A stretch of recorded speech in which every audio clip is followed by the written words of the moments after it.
Hello, अस्सलाम वालेकुम। मैं प्रोफेसर शमीम अहमद अपने यूट्यूब चैनल पर आप लोगों से मुखातिब हूँ। आज की बात में मैं बात करूँगा द फ्यूचर ऑफ इंडिया गठबंधन और and one idea again floated by Atishi, former chief minister of Delhi, regarding third front. तो देखना यह है कि थर्ड फ्रंट क्या मुमकिन है, क्या होना चाहिए, या इंडिया गठबंधन को स्ट्रॉन्ग बनना चाहिए। उन्होंने प्ली दी है कि लगता यह है कि कांग्रेस और बीजेपी के बीच में कोई अंडरस्टैंडिंग है, जिसकी वजह उन्होंने दी कि कांग्रेस का कोई भी लीडर गिरफ्तार नहीं हो रहा है, जबकि दूसरी अपोजिशन पार्टीज के लोग गिरफ्तार हो रहे हैं। देखिए, ये जस्टिफिकेशन नहीं हो सकता। नंबर एक, तो कांग्रेस जो है वो नेशनल पार्टी है, वो छोटी मोटी हल्की पार्टी नहीं है। और हैरेस उन्हें भी किया जा रहा है, राहुल गांधी हो या उनके बहनोई हो या उनकी बहन हो या माँ हो, उन सब से भी ईडी ने पूछताछ की है। और बीजेपी बाय हुक्स और क्रुक्स जो भी उनकी मुखालफत करता है उसे बुरी तरह से टारगेट करती है। लेकिन 11 साल से ज़्यादा हो गए मोदी जी को, राहुल गांधी या उनकी फैमिली के खिलाफ कुछ मिला नहीं। अब आइए आगे देखिए, इंडिया गठबंधन का तो फ्यूचर तभी खतरे में नज़र आया था जब ये बना। उसकी वजह यह है कि जितनी भी रीजनल पार्टीज हैं, चाहे ममता बनर्जी हो, चाहे आरजेडी हो, चाहे यहाँ समाजवादी और बीएसपी हो या एनसीपी हो, इन सब का जो वोट बैंक है वो वही है जो पहले कांग्रेस का वोट बैंक होता था। मुस्लिम, दलित, ओबीसी प्लस अदर्स। ब्राह्मण भी बाय एंड लार्ज उस वक्त कांग्रेस के साथ होता था। तो वही जो वोट बैंक है वो इनकी तरफ आया। तो इन्हें ख़तरा ये है, इन्होंने इंडिया गठबंधन बना तो लिया, लेकिन इन्हें ये ख़तरा है कि अगर कांग्रेस स्ट्रॉन्ग होती है तो इनका ये नीचे आएंगे और इन्हें नुकसान होगा। लिहाजा इन सब की सोच कांग्रेस से फ़ायदा तो उठाने की है, लेकिन साथ साथ ये सोच भी है कि भले ही बीजेपी पावर में आ जाए, कांग्रेस पावर में ना आए। क्योंकि ये सोचते हैं कि कांग्रेस पावर में आने का मतलब ये है कि जो बचा खुचा और भी हमारा है, वो भी दलित या मुसलमान या ओबीसी, वो खिसक जाएंगे कांग्रेस की तरफ। तो ये इनमें डर है। दूसरी चीज़ अगर आप याद करिए, अडानी का मसला है, जिसे राहुल गांधी ख़ास तौर से टारगेट करते हैं। और है भी राहुल, अगर वो एक्सपोज हो जाते हैं तो गवर्नमेंट का ठहरना भी बड़ा मुश्किल हो जाएगा। तो अडानी को प्रोटेक्ट करने में बीजेपी और आरएसएस पूरी ताकत लगाए हुए है। That is the reason. तो जब अडानी की बात आई तो जो इंडिया गठबंधन के कंस्टिट्यूएंट्स हैं उन्होंने प्रमोट किया ममता बनर्जी को और कहा कि Mamata Banerjee should be the coordinator और लीडर ऑफ द इंडिया गठबंधन। Is it possible? Mamata no doubt बहुत बड़ी फाइटर हैं, बहुत स्ट्रॉन्ग लेडी हैं, अच्छी लीडर हैं, लेकिन she is confined to West Bengal.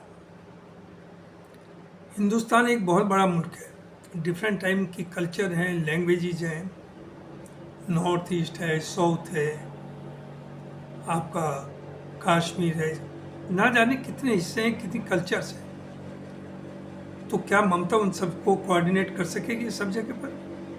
तो उन्हें वही करेगा जो कि एक नेशनल पार्टी, और नेशनल पार्टी है कांग्रेस, जिसकी प्रेजेंस सब जगह है और जिसकी एक हिस्ट्री है। कांग्रेस ने जंग करी है, उसके बड़े बड़े लीडर जेल में रहे। पंडित जवाहरलाल नेहरू, जिसकी एक कितनी बड़ी बैकग्राउंड, कितना उन्हें कंफर्ट था, वो जेल में रहे मुल्क को आज़ाद कराने में। ये वो फैमिली है जिसके दो लोगों ने अपनी जान दी। इंदिरा गांधी ने अपनी जान दे दी और राजीव गांधी की जान गई मुल्क के लिए। और ये वो लोग हैं जिन्होंने पौंडीचेरी, गोवा उसे हिंदुस्तान का हिस्सा बनाया। ये वो हैं जिन्होंने पाकिस्तान, जो आपका सबसे बड़ा दुश्मन मुल्क है, उसके 2 हिस्से किए इंदिरा गांधी ने, और वो अमेरिका से डरी ना किसी और से डरी, बांग्लादेश के लिए डरा। तो they have the history. History आसानी से 2, 10, 20, 50 साल में नहीं बनती है, नीड्स टाइम। तो ये तो भूल जाइए कि इंडिया गठबंधन का लीडर कांग्रेस के अलावा राहुल गांधी के कोई और हो सकता है। दूसरी चीज़, कांग्रेस में 47 के बाद ये ज़्यादातर रही कंट्रोल में आरएसएस एलिमेंट के। जितने लोग बीजेपी में बाय एंड लार्ज आए हैं वो सब कांग्रेस ही से निकल कर आए हैं। लिहाजा एक तरफ तो बीजेपी इनके ऊपर चार लगाती है मुस्लिम अपीजमेंट का, इन्होंने कोई अपीजमेंट नहीं किया।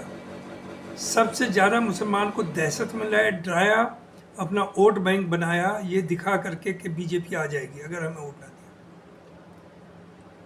लेकिन फिर भी जो इनका कंट्रीब्यूशन है, जो आज मुल्क है, वो सिर्फ और सिर्फ कांग्रेस की देन है। पंडित जवाहरलाल नेहरू जब पावन में आए, जब आज़ाद हुआ, मुल्क के पास था क्या? आज जो भी नज़र आ रहा है वो सब कांग्रेस ही की देन है। और आपने दूसरे जो आज रूलिंग पार्टी में, उन्होंने दलाली की, उन्होंने तो माफ़ीनामे दिए, उन्होंने तो अपोज किया फ्रीडम स्ट्रगल को। तो देखिए, जंग जो है, मुल्क जो है, उसमें इस वक्त 2 ही पार्टी हैं। One is led by BJP, another is led by Congress. Congress की 1 तारीख है।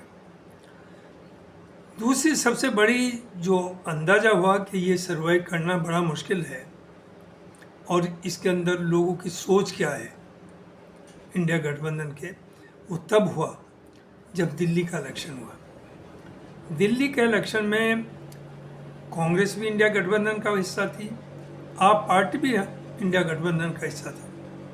तो जो ये दोनों में जब समझौता अलायंस नहीं हुआ, दोनों अलग आमने सामने आ गए, तो इन कंस्टिट्यूएंट पार्टी जो हैं आपकी, चाहे समाजवादी हो, चाहे आरजेडी हो, चाहे ममता हो, चाहे एनसीपी के शरद पवार हो, इनकी जिम्मेदारी बनती थी कि वो दिल्ली आते और कांग्रेस और आप पार्टी के लोगों को बैठा कर पे उन पर दबाव बनाते, उनका अलायंस कराते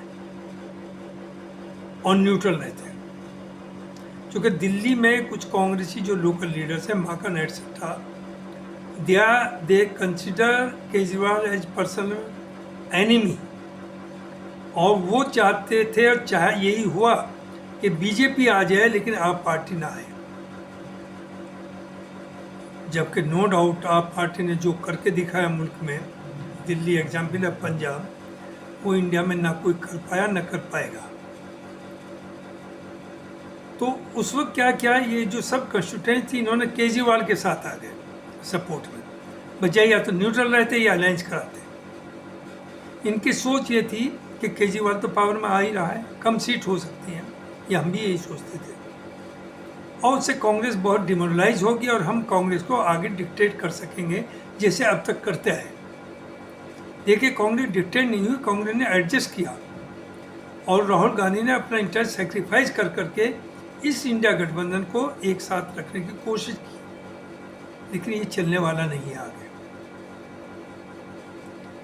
तो अब जो है आपका इलेक्शन है 2000 इसी साल है बिहार में, उसके बाद यूपी में भी है 2007 में, 29 में आपका पार्लियामेंट का है। तो उससे पहले आप मैं समझता हूँ कि हिंदुस्तान में थर्ड फ्रंट की ज़रूरत नहीं है। जो 50 पार्टी का जुड़ा हुआ होगा, उनके सबके अपने इंटरेस्ट होंगे, वो नहीं चलने वाला। हाँ, थर्ड पार्टी बने नेशनल तो अच्छी बात है, चूँकि इस वक्त 2 ही party national, BJP and Congress. Let there be third party, लेकिन वो इतना आसान भी नहीं है। नंबर 1 टाइम चाहिए, नंबर 2 रिसोर्सेज चाहिए, जो आपके पास नहीं है। तो थर्ड फ्रंट को तो अभी भूल जाइए, और कम से कम 29 तक अगर अभी से आप थर्ड फ्रंट के चक्कर में पड़ेंगे तो ये समझिए 27 भी गया आपका, 29 भी गया, 26 भी गया, 25 भी गया। तो ये जो आतिशी जी का है, ये शॉर्ट्स उनका सोच कि चूँकि उनके लोग गिरफ्तार नहीं हो रहे कांग्रेस के, लिहाजा उनके अंडर स्टैंडिंग है। इससे बड़ा गलत हो ही नहीं सकता और आप पार्टी को डरना नहीं चाहिए। देखिए बीजेपी आ गई, वो सही है कि ना कांग्रेस चाहती है ना बीजेपी चाहती कि आप पार्टी सरवाइव करे। दोनों ने हाथ जो मिला करके अब पार्टी की मुखालफत की, चूँकि इन्हें डर था और डर है कि जो केजरीवाल ने डिलीवर किया ना वो कोई कर पाया ना कर पाएगा। तो उन्हें यह है कि अगर ये दोबारा आता है तो वो इतना पॉपुलर स्ट्रॉन्ग हो जाएगा कि इसे हटाना मुश्किल होगा और ये खुद कर नहीं सकते। तो इस वक्त ज़रूरत इसकी नहीं है कि आप एक दूसरे को लेट डाउन करें, बल्कि हाथ मिला करके चलें।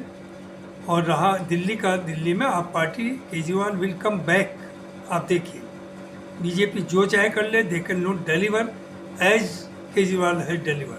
उसने तो एक सेट किया एग्जाम्पल। बिहार में उम्मीद है इलेक्शन ठीक ठाक अलायंस होगा कांग्रेस के साथ, ऑनरेबल होगा। चूँकि जो लालू प्रसाद है, I say that is the pillar of secularism in India, सबसे बड़ा पिलर है। उस आदमी ने ना कंप्रोमाइज़ किया ना सरेंडर किया, अदरवाइज वो चीफ मिनिस्टर भी रहता और जेल में भी ना जाता, लेकिन उसने कंप्रोमाइज़ नहीं किया। तो इसलिए कांग्रेस का वहाँ उनसे साथ बहुत चांसेस है। और दूसरी तरफ जहाँ तक कांग्रेस का सवाल है, राहुल गांधी ही नेशनल और इंटरनेशनल लेवल पर जंग लड़ रहे हैं, जो किसी में दम नहीं है अपोजिशन के कंस्टिट्यूएंट पार्टीज में। फारूक अब्दुल्ला तो क्या कहते हैं कि आप करते रहो, हम रोते रहेंगे एंड हम आपको सपोर्ट देंगे अंदर से, डोंट वरी, हमें रोने दीजिए। अभी तो किताब आई है। शरद पवार साहब हैं, जब भी इलेक्शन होता है ही ऑलवेज अप्रोच बीजेपी कि आप शिवसेना को अलग करिए, हम आपके साथ आने को तैयार हैं। They have no ideology. हाँ, राहुल गांधी के आने के बाद, इमरजेंसी के बाद लगता है कि अब हिंदुस्तान में 3 पार्टीज हैं ideology based. Number 1 BJP, it has the ideology of RSS, divisive politics है, बांटने वाली है। कांग्रेस इंक्लूसिव पॉलिटिक्स है, जस्टिस फॉर एवरीबॉडी। और थर्ड है communist party, they are having ideology. बाकी अपने को सोशलिस्ट कहें या कुछ भी कहें, सब बेकार, धोखा, करप्ट। अब आइए आगे। अगर अलायंस नहीं होता कांग्रेस के साथ यूपी में ख़ास तौर से समाजवादी का, तो ये समझ जाइए कि कांग्रेस तो नहीं पावर में आएगी, नो डाउट, लेकिन समाजवादी के नंबर 100-125 से ऊपर नहीं जाएगा। और 29 में ये हिंदुस्तान के नक्शे से गायब हो जाएंगे। साथ लड़ेंगे तो देयर इज एवरी पॉसिबिलिटी कि अच्छी परफॉर्मेंस हो। लेकिन अगर ये सोचते हैं कि 2022 के रिजल्ट के बेसिस पे सीट्स का बंटवारा होगा, वो नहीं चलने वाला। उसकी वजह है उस वक्त 94% मुसलमानों ने समाजवादी को वोट दिया। अब वो by and large vote shift हो चुका है कांग्रेस की तरफ। पार्लियामेंट में समझौता हुआ, इसलिए आपकी 36 आई, उनकी 6 आई या 5 आई या 7 आई। अगर अलायंस ना होता तो आपकी 2 आती, कांग्रेस की 1 आती। तो आप गलतफहमी में ना रहे। आपकी भी मजबूरी है, अगर वाकई आप चाहते हैं कि बीजेपी से जंग है, हराना है, तो आप कांग्रेस के अलायंस करेंगे और ऑनरेबल अलायंस करेंगे। ये नहीं होगा डिक्टेट नहीं अब कांग्रेस होगी, because Congress is not going to lose anything. वो 27 में ना आए, 29 में ना आए, 34 में आएगी, लेकिन 34 तक आप ख़त्म हो जाएंगे। तो इसलिए बहुत ज़रूरी है कि सोच समझ करके आगे बढ़े। और एक और खूबी है कि राहुल गांधी पावर के पीछे नहीं है। राहुल गांधी ने कभी 24 में भी जो इलेक्शन हुआ, अच्छा नंबर आया, उन्होंने तोड़फोड़ की कोशिश नहीं करी, किसी पार्टी को अप्रोच नहीं किया कि आप हमारे पास आइए, हम गवर्नमेंट बनाएंगे। उसने ये कहा हमारे दरवाजे खुले हैं, लेकिन सिर्फ वो लोग आए जो हमारी आइडियोलॉजी से एग्री करते हैं। ये नहीं कि जो चाहे आ जाए, और जो आएगा उसे इज्जत देंगे, उसे पोजीशन देंगे। दूसरी चीज़ समाजवादी के लिए एक है कि समाजवादी में ग्राउंड लेवल पर बेहद लोग साथ हैं उसके। यूपी में सबसे स्ट्रॉन्ग पार्टी है, लेकिन अब समाजवादी को समझना पाया पड़ेगा कि जिस तरह के लोगों को वो प्रमोट करती है डिस्ट्रिक्ट लेवल पर या सिटी लेवल पर, उसे ज़रा उस पर गौर करें। बाय एंड लार्ज आपके यहाँ करप्ट लोगों की फौज है समाजवादी पार्टी, और आप जो बाहर का अगर कोई अच्छा आदमी एंटर हो आपकी पार्टी में, आप उसकी कोई अहमियत ही नहीं समझते। जैसे अलीगढ़ ही का लीजिए, मेयर का इलेक्शन हुआ, जाने किसकी तरह की न्यूमर है, क्या क्या लेन देन हुआ। सभासद को जो टिकट दिए उनसे किससे से वही हुई टिकट के लिए नाम पर। जो लोग 4-4, 5-5 साल सभासद रह चुके थे बाहर, 4-5 बार, उन्होंने कहा हम पैसा नहीं देंगे, चूँकि हम तो 5 बार हुए। तो यहाँ तक हुआ कि उन्हें टिकट नहीं दिया गया, चूँकि वो पैसा नहीं दे रहे थे, दूसरे लोगों को टिकट दे दिया। ये हद है करप्शन की। और बाकी तो ये टॉप लेवल पर भी लेन देन खूब होता है। तो ये चीज़ें छुपी हुई नहीं, लोग बोलते नहीं, चूँकि बेसिकली वी आर करप्ट। हम सोचते हैं अगर हम बोलेंगे तो लोग हमारी भी खोल देंगे, तो इसलिए तुम एक दूसरे की ढकते हैं। वही कांग्रेस में भी देखिए हम करना चाहेंगे कि नए लोगों को लाइए, लेकिन जो पुराने अच्छे वर्कर हैं उन्हें आप इग्नोर ना करें। जैसे समाजवादी में कुछ टॉल पर्सनैलिटीज आई, ज्वाइन किया, लेकिन जो लोकल यूनिट्स हैं वो उन्हें बिल्कुल बैकग्राउंड में रखती हैं, उन्हें सामने नहीं लाना चाहती, क्योंकि उन्हें अपना डर है, इनसिक्योर फील करते हैं। और टॉप लीडरशिप को भी गलत फीडबैक दी जाती है, बजाय उनका इस्तेमाल करें, वो नहीं कर रहे हैं। मैं नाम ले देता हूँ, अलीगढ़ में जैसे एक चौधरी साहब हैं, एमपी भी रहे, एमएलए भी रहे। आप उनकी सर्विसेज को बड़ा ज़बरदस्त यूज़ कर सकते हैं, लेकिन उसका यूज़ नहीं हो रहा है, बिल्कुल नहीं हो रहा। जहाँ तक कांग्रेस का सवाल है, Congress is having a very tall dedicated leader, जिनका नाम है विवेक बंसल। अलीगढ़ में विवेक बंसल अगर ना हो तो समझिए कांग्रेस का कोई दूसरा चेहरा नहीं है, कांग्रेस की पहचान बिल्कुल ज़ीरो हो जाएगी। तो he is the role model of Congress in Aligarh.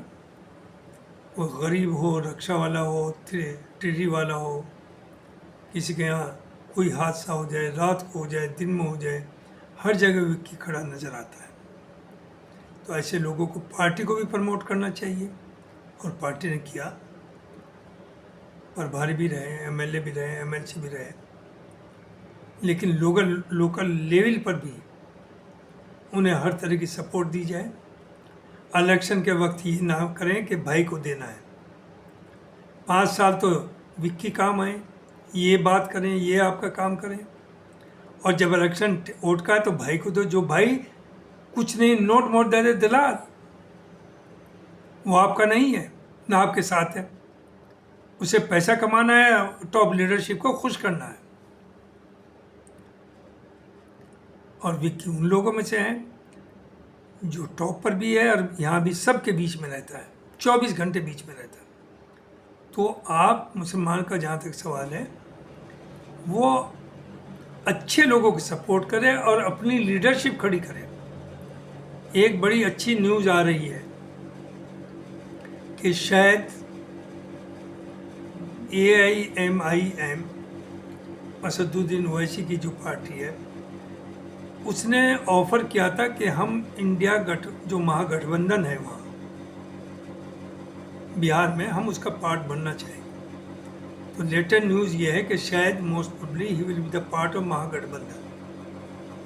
पिछली बार 20 सीट पर इलेक्शन लड़ा, 5 पर जीता, और उसने पिछले इलेक्शन में यानी 20 के में भी जो अपोजिशन गठबंधन था उसे ऑफर किया था कि I would like to join you, लेकिन इन्होंने उस वक्त उस पर गौर नहीं किया। और जब जीत के 5 आए तब भी उसने ये मैसेज दिया इन राइटिंग और एंड टीवी कि अगर महागठबंधन हुकूमत बनाता है तो मेरे एमएलए उसे सपोर्ट करेंगे। लेकिन एक हम हैं, हम उसे बी टीम बताते हैं। हम बी टीम इसलिए बताते हैं कि ये जो सो कॉल्ड सेकुलर पार्टीज के मुसलमान लीडर हैं, not all, exceptions are there, but majority of them are doing दलाली। उन्हें ख़तरा ये है कि अगर वो असदुद्दीन ओवैसी उभरते हैं तो उनकी दुकानें बंद हो जाएंगी। और यूपी में भी 16 सीट पर मेंबर पार्लियामेंट के 80 में से 16 पर मुसलमान जो है 25 से 60% है, और एमएलए के सीट पर 400 में 100 सीट के पास 25 से 60% है मुसलमान। तो हम नहीं कहते कि उन्हें आप 16 टिकट दें पार्लियामेंट में या 100 दें असेंबली में। आप असदुद्दीन को साथ लीजिए और उन्हें पार्लियामेंट के आप 5 सीट दे दीजिए, असेंबली की 25 दे दीजिए, एनफ। वो सब नहीं मांग रहा, and he will support you. इससे जो ये मुसलमानों का जो वोट बंटवारा मायावती एंड कंपनी कर रही है उससे बचेंगे। मायावती तो आपको एक्सेप्टेबल है, जो आपका पैसा भी बर्बाद कर रही है, करोड़ों में लेकर के टिकट देती है और मुसलमान वोट का बंटवारा करती है, लेकिन आपको असदुद्दीन ओवैसी एक्सेप्टेबल नहीं है। चूँकि अनफॉर्चुनेटली ये जो सो कॉल्ड सेकुलर पार्टीज हैं, सोच इनकी भी यही है कि मुसलमान वोट तो चाहिए लेकिन मुसलमान की ज़रूरत नहीं है।